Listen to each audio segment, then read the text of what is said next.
اعوذ باللہ من الشیطان الرجیم بسم اللہ الرحمن الرحیم۔ ہم بی اے پارٹ 2 کی عمرانیات کی کتاب پڑھ رہے ہیں۔ اس کے باب نمبر 10 پہ ہم پہنچے ہیں، جس میں باب کا نام ہے سائنسی طریقہ کار۔ سائنسی طریقہ کار تحقیق میں سائنسی طریقہ کار استعمال کیا جاتا ہے۔ سائنسی طریقہ کار وہ اوزار ہے جو سائنسدان اپنی تحقیقات میں استعمال کرتے ہیں، یعنی یہ سائنس کا وہ طریقہ ہے جو اس کی تحقیقات میں استعمال ہوتا ہے۔ کوہن اور نیگل نے اپنے علم کو جس میں وجوہات دی گئی ہیں سائنس کہا ہے، اور سائنسی طریقہ کار کی تعریف یوں کی ہے: سائنسی طریقہ کار منطق کا ایسا لگاتار استعمال ہے جو جملہ وجوہاتی علم کا عام خاصہ ہے۔ سائنسی طریقہ کار سب سے قابل اعتماد اوزار ہے جو انسانوں نے آج تک دریافت کیا ہے۔ اس سے پائیدار عقائد اصول قائم کیے جاتے ہیں، اور جیہوڈا اور کوک کہتے ہیں کہ انسانوں نے جتنے طریقے معلوم کیے ان میں سے کوئی بھی بے یقینی معلومات مکمل طور پر دور نہیں کر سکتا سوائے سائنسی طریقہ کار کے۔ اس قول سے معلوم ہوا کہ سائنسی طریقہ کار ہی وہ واحد طریقہ ہے جو انسان کی معلومات کو حقیقی معنی عطا کرتا ہے، اس کو عدم یقینی سے ختم کر کے یقین میں بدلتا ہے، اسے ایک ایسی سچائی کی راہ دکھاتا ہے جس کی اسے تلاش تھی۔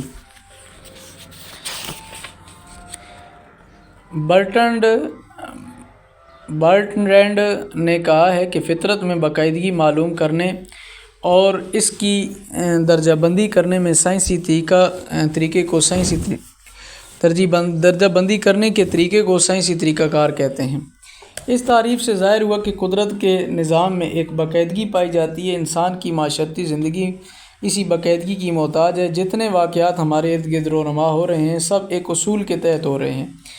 ان واقعات کے قواعد معلوم کرنا اور پھر ان واقعات کو درجہ دار تقسیم کرنا سائنسی طریقہ کار کہلاتا ہے۔ کوہن اور نیگل کہتے ہیں کہ فطرت میں یکسانیت ہے اور یہ کائنات عام اصولوں کے تحت چل رہی ہے۔ ان ماہرین کے بیانات سے واضح ہے کہ یہ کائنات اللہ تعالیٰ نے عبث نہیں بنائی بلکہ ایک نظام و قانون کے تحت چل رہی ہے۔ یہ نظام یکسانیت رکھتا ہے، عمومی واقعات رونما ہوتے ہیں جو عمومی قوانین کے تحت واقع ہوتے ہیں۔ یکسانیت کی بنا پر واقع ہونے والے عمومی واقعات کہلاتے ہیں اور ان پر عمومی قوانین لاگو ہوتے ہیں۔ ان قوانین کو معلوم کرنے کے لیے سائنس نے ایک خاص طریقہ کار بنایا ہے، اسے سائنسی طریقہ کار کہتے ہیں۔ یہ وہ واحد طریقہ ہے جو حقائق معلوم کرنے میں مدد دیتا ہے، ہمارے مفروضوں کو ٹیسٹ کر کے ان کی تصدیق کرتا ہے یا تردید کرتا ہے۔ اس طریقے کے ذریعے انسان ابہام دور کرتا ہے، اپنے شک کو مٹاتا ہے اور کسی چیز کی حقیقت معلوم کر کے اس پر پختہ یقین قائم کرتا ہے، جس سے اس کے عقائد قائم ہوتے ہیں۔ سائنسی طریقہ کار کی ایک خوبی یہ ہے کہ واقعات کے اسباب متعین کرتا ہے، جس سے واقعہ اور سبب میں تعلق واضح ہوتا ہے۔ یہ منطقی طریقہ ہے، اس میں واقعہ کی وجوہات معلوم کی جاتی ہیں۔ سائنسی طریقہ کار محقق کا ایک اوزار ہے جسے وہ اپنی تحقیق میں استعمال کرتا ہے اور حقائق جمع کرتا ہے۔ سائنسی طریقہ کار تحقیق اور حقائق میں تعلق مندرجہ ذیل مثال سے واضح ہو جائے گا۔ جس طرح ایک شخص کدال سے زمین کھود کر آلو نکالتا ہے تو اس مثال میں سارے خواص موجود ہیں۔ زمین کھودنے والا شخص محقق ہے، کدال وہ اوزار ہے جو محقق تجربہ گاہ میں استعمال کرتا ہے۔ آلو کا کھیت حالات و واقعات کی کائنات ہے۔ کدال کو استعمال کرنے اور زمین کھودنے کا طریقہ سائنسی طریقہ کار ہے۔ آلو کا حصول حقائق کا حصول ہے اور مندرجہ بالا تمام عوامل تحقیق کا بالۂ عمل ہے۔ کوئی علم سائنسی نہیں کہلا سکتا جب تک اپنی تحقیقات میں سائنسی طریقہ کار استعمال نہ کرے۔ قدرتی سائنس ہوں یا معاشرتی سائنس، سب سائنسی طریقہ کار استعمال کرتی ہیں۔ قدرتی سائنس میں فزکس، کیمسٹری، ریاضی، زوالوجی اور باٹنی شامل ہیں۔ یہ علوم سوائے فلکیات کے اپنی تحقیقات تجربہ گاہ میں کرتے ہیں۔ جملہ علوم تجربات کے دوران سائنسی طریقہ کار استعمال کرتے ہیں۔ معاشرتی علوم میں اقتصادیات، عمرانیات، سماجی نفسیات، سیاسیات، تاریخ اور انسانیات شامل ہیں۔ یہ علوم اپنی تحقیق تجربہ گاہ میں نہیں بلکہ معاشرے کے ان افراد میں کرتے ہیں جن میں یہ مسئلہ موجود ہو۔ البتہ اپنی تحقیقات میں وہی سائنسی طریقہ کار استعمال کرتی ہیں جو قدرتی علوم استعمال کرتے ہیں۔ جب ہم یہ کہتے ہیں کہ کب کالے ہیں، تو یہ ایک نتیجہ اور ایک حقیقت ہے۔ عمرانیات میں سائنسی طریقہ کار کا استعمال۔ عمرانیات ایک عمومی سائنس ہے اور ان واقعات کا مطالعہ کرتی ہے جو بار بار واقع ہوتے رہتے ہیں۔ وہ واقعات جو خصوصی نوعیت کے ہیں اور ان کا دوبارہ واقع ہونا متوقع نہیں، یہ تاریخ میں مطالعہ کیا جاتا ہے۔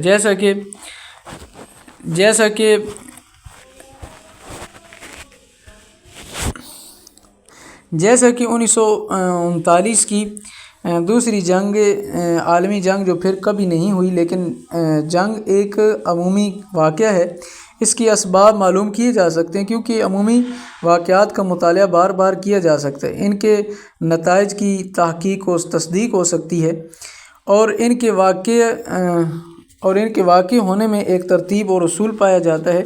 اس اصول کو معلوم کرنا عمرانیات کا بنیادی مقصد ہے۔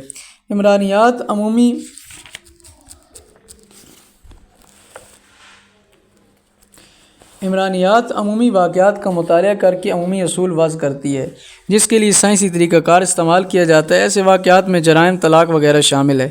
سائنس کے لیے تجربہ گاہ ہونا ضروری ہے۔ عمرانیات کے پاس فزکس، کیمسٹری کی طرح مخصوص تجربہ گاہ نہیں، تبھی علوم اپنی تحقیقات اپنی تجربہ گاہوں میں اس طرح کرتے ہیں کہ بیرونی عوامل پر ضبط قائم کر لیا جاتا ہے اور تحقیقات بیرونی اثرات سے پاک ہوتی ہیں اور ان کے نتائج تقریباً 100% درستی کا معیار حاصل کر لیتے ہیں۔ عمرانیات بھی سائنسی طریقہ کار کو اپنا کر اپنے تجربات کرتی ہے، لیکن اس کے تجربات انسانی کردار اور گروہی وظائف ہیں۔ انسان کو کیمسٹری کے مادہ سامان کی طرح ٹیسٹ ٹیوب میں نہ ڈالا جا سکتا ہے اور نہ ہی اس پر تیزاب، گرمی، سردی وغیرہ کے اثرات کا جائزہ لیا جا سکتا ہے۔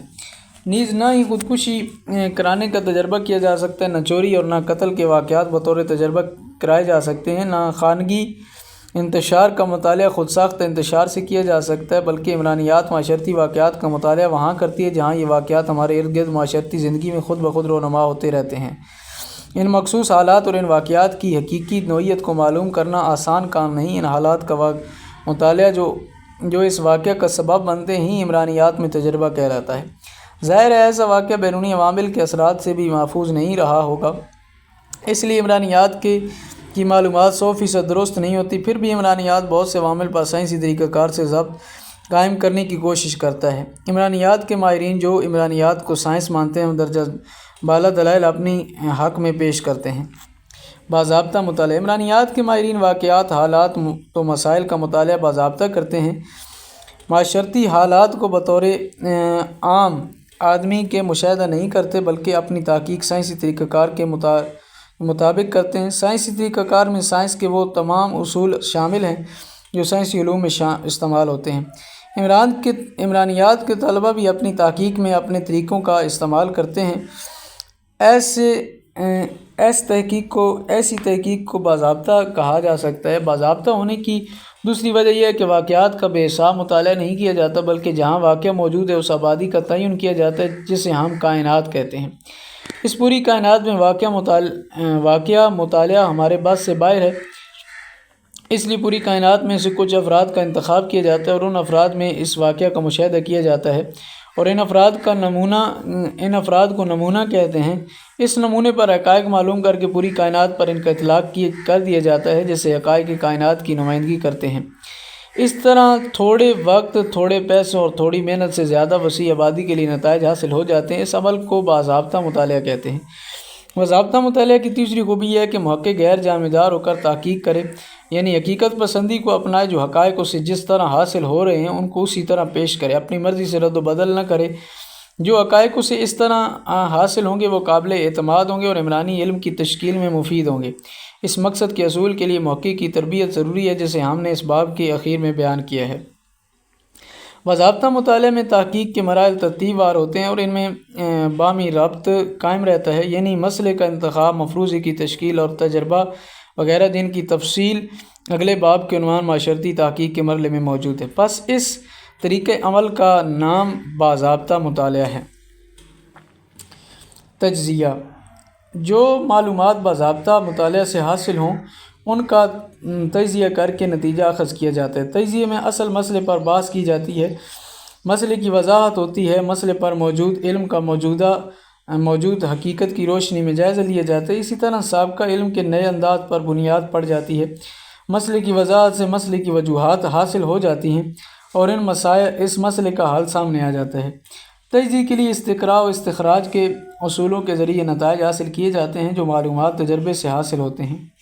ان پر استقراء اور استخراج کے ذریعے نتائج اخذ کیے جاتے ہیں، یہ نتائج ہمیں حقائق فراہم کرتے ہیں۔ اس طرح حقائق کا حاصل کرنا تجزیہ کہلاتا ہے۔ تجزیے کا عمل سائنسی تحقیق اور سائنسی علم کی روح ہے، کیونکہ اس سے مفروضے کی تصدیق ہو جاتی ہے یا تردید۔ جو مفروضہ ٹیسٹ کرنے کے لیے ہم نے بنایا تو اس پر تجربہ کر کے حقیقت معلوم کی جاتی ہے کہ مفروضہ غلط ہے یا درست۔ مفروضے کے غلط ہونے کا یہ ثبوت ہے کہ ان کے متغیروں میں باہمی تعلق اہم نہیں ہوتا، یعنی واقعہ اور اس کے سبب کے مابین تعلق نہیں پایا جاتا۔ کنٹرول سائنس کا تیسرا کام آنے والے حالات پر کنٹرول قائم کرنا ہے۔ سائنس کا علم اس لیے جمع کیا جاتا ہے تاکہ آنے والے حالات و واقعات کی پیشین گوئی کی جائے اور پھر اسباب کو قابو میں کر کے حالات کو کنٹرول کیا جائے۔ سائنسی علم آنے والے حالات کی پیشین گوئی کرتا ہے، پھر اس کے بعد اسباب کی دوری یعنی حالات پر ضبط یا کنٹرول حاصل کیا جاتا ہے۔ سائنسی پیشین گوئی کا ایک ایسا بیان ہے جو مخصوص شرائط کی موجودگی میں ہونے والے واقعے کی خبر دیتا ہے، جیسے محکمہ موسمیات ہوا کا دباؤ، درجہ حرارت اور ہوا میں نمی کا مطالعہ کر کے پیشین گوئی کرتا ہے کہ آئندہ 24 گھنٹوں میں فلاں علاقے میں گرج چمک کے ساتھ بارش کے چھینٹے پڑیں گے اور فلاں علاقے میں تیز ہوائیں چلیں گی۔ کسی علاقے میں ہواؤں کا دباؤ گرنا، آندھی و طوفان کی خبر، کسی علاقے میں ہوا کے دباؤ میں اضافہ، پرسکون موسم، کسی علاقے میں درجہ حرارت کا بڑھنا، گرمی، خشک موسم، کسی علاقے میں تناسبی رطوبت کا کم ہونا، خوشگوار موسم، کسی علاقے میں تناسبی رطوبت کا کم ہونا، گرم، مرطوب اور معتدل موسم۔ اس طرح عمرانیات میں معاشرتی حالات و واقعات پر پیشین گوئی کی جاتی ہے۔ مختلف فرقوں والا ازدواجی جوڑا، معاشرتی زندگی میں عدم مطابقت، سوتیلے والدین کی بدسلوکی، بچوں میں بے چینی، معاشرتی بے راہ روی، معاشرتی بے راہ روی جرم۔ جو پاکستان معاشرے میں صنعتی و حرفی ترقی ہوگی، لوگوں کا معیار زندگی بلند ہوگا۔ جو پاکستانی معاشرے میں صنعتی و حرفی ترقی ہوگی، خاندان انتشار کا شکار ہوگا۔ جس قدر تعلیم و صنعت کا معیار ہمارے معاشرے میں بڑھے گا، اس قدر خاندان کے بے روزگار افراد کا ثقافتی احترام کم ہوگا۔ جتنا دین اسلام سے لگاؤ ہوگا، اتنے ہی معمولات کا احترام ہوگا۔ اس قسم کی پیشین گوئیاں علم عمرانیات کی روشنی میں کی جاتی ہیں۔ سائنسی علوم آنے والے واقعات سے بچ جاتے ہیں، اس طرح معاشرے میں سائنسی علم سے کنٹرول کیا جاتا ہے۔ عمرانیات بھی معاشرتی حالات میں پیشین گوئی کر کے کنٹرول قائم کرتی ہے۔ سائنسی پیشین گوئیاں 100% درست نہیں ہوتی، ایک حد تک درست اور غلط ہوتی ہیں۔ وہ درجہ بالا خواص کی عمرانیات حامل ہے، جس سے ثابت ہوا کہ عمرانیات سائنس ہے۔ یہ خواص کسی سائنسی علم میں پائے جاتے ہیں۔ معاشرتی زندگی کے متعلق بے شمار نظریات کی بھرمار ہے، جن میں خاندان، ازدواجی زندگی، تربیت کے مسائل، شخصیت، بے راہ روی، جرم، مطابقت، طلاق، معیار تعلیم کا پست ہونا، مہنگائی اور غربت، زنا، زرعی پیداوار میں فی ایکڑ کمی کے اسباب، آبادی میں اضافہ، حکومت کا عروج و زوال، معاشرتی تغیر و ترقی، معاشرتی درجہ بندی، معیار زندگی، مذہبی فرقہ بندی، خودکشی، معاشرتی ارتقاء، شہری آبادی میں اضافہ، مزدور اور مالکان کے درمیان تعلقات، مکان کی قلت، تپ تنگ و تاریک مکانوں کے معاشرتی اثرات وغیرہ بے شمار موضوعات ہیں جن پر عمرانیات کے نظریات موجود ہیں۔ اس لیے بآسانی کہہ سکتے ہیں کہ عمرانیات ایک علم ہے جس کے پاس نظریات بھی ہیں اور سائنسی طریقہ کار بھی ہے۔ حقیقت پسندی یہ وہ اصول ہے جسے حاصل کر کے ایک محقق سائنس کا مقام حاصل کرتا ہے۔ عمرانیات نے سائنس کا مقام حاصل کرنے کے لیے سائنس کا اصول حقیقت پسندی اختیار کرنے کی کوشش کی۔ محقق معاشرے کے بیرونی ماحول سے متاثر ہوتا ہے اور اس کے ذاتی خیالات و جذبات بھی تحقیق کے حقائق کو مسخ کرتے ہیں۔ حقائق پر محقق کا دو طرفہ حملہ انہیں اصل حالت پر نہیں رہنے دیتا، محقق تعصب کا شکار ہو جاتا ہے۔ یہ تعصب محقق کی معاشرتی و ثقافتی اقدار کی وجہ سے ہوتا ہے۔ جن چیزوں سے عداوت یا نفرت ہوتی ہے اس کی رپورٹ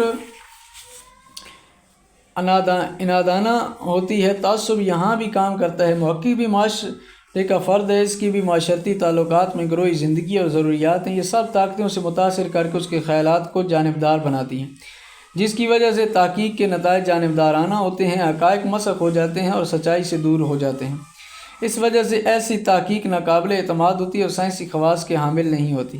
عمرانیات میں تحقیق کی ان مشکلات پر قابو پانے اور تحقیق کو سائنسی بنانے کے لیے حقیقت پسندی کا اصول اختیار کیا گیا ہے۔ یہ وہ اصول ہے جس کے تحت ہم وہی بیان کرتے ہیں جو کچھ ہم نے مشاہدہ کیا ہے، نہ اس میں کسی قسم کا اضافہ کرتے ہیں اور نہ ہی تخفیف۔ حقائق کو جوں کا توں بیان کرنا حقیقت پسندی کہلاتی ہے، لیکن یہ تب ممکن ہے جب محقق تعصب سے بالاتر ہو اور غیر جانبداری اختیار کرے۔ اس خوبی کا نام حقیقت پسندی ہے۔ غیر جانبداری حاصل کرنے کے لیے محقق کی تربیت ضروری ہے، ایک خاص تربیت جو اس کے خیالات کو تعصبات سے پاک کر کے سچائی اور حقائق پر قائم کر دے۔ یہ تربیت سائنسی اصولوں پر کی جاتی ہے۔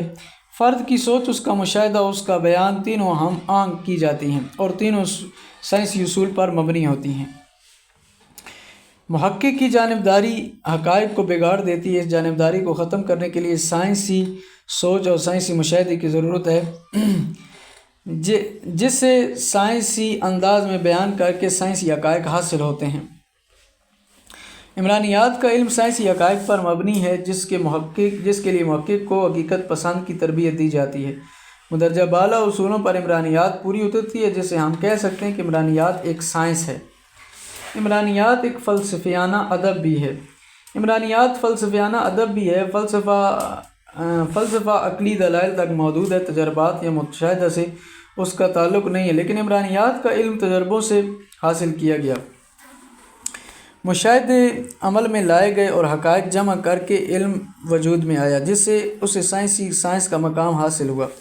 عمرانیات کا علم فلسفیانہ بحث بھی کرتا ہے اور نظریاتی طریقہ کار کے ذریعے حقائق معلوم کرتا ہے۔ ادب سے عمرانیات کا تعلق اس لیے ہے کہ جذبات و احساسات انسان کی معاشرتی زندگی کا جزو ہیں اور گروہی کردار کو متاثر کرتے ہیں۔ اس لیے ادب کا مطالعہ ادب کی عمرانیات میں کیا جاتا ہے، لیکن عمرانیات بذات خود ادب نہیں ہے، کیونکہ ادب ہی معاشرے کی ثقافت کی عکاسی کرتا ہے۔ اس لیے عمرانیات میں سائنسی خواص ہونے کے ساتھ ساتھ فلسفیانہ دلائل اور ادبی انداز بھی پایا جاتا ہے، جس کا تعلق اقدار اور عقائد سے ہے۔ پس عمرانیات فلسفیانہ ادب بھی ہے اور ایک معاشرتی سائنس بھی ہے۔ یہ تھا آج کا ہمارا درس جو ہم نے الحمدللہ پڑھ لیا۔ امید ہے انشاءاللہ سمجھ آ گئی ہوگی۔ خداوند عالم آپ کی توفیقات علمی میں اضافہ فرمائے اور اپنے حفظ و امان میں آپ کو جگہ نصیب فرمائے۔ والسلام علیکم ورحمۃ اللہ وبرکاتہ۔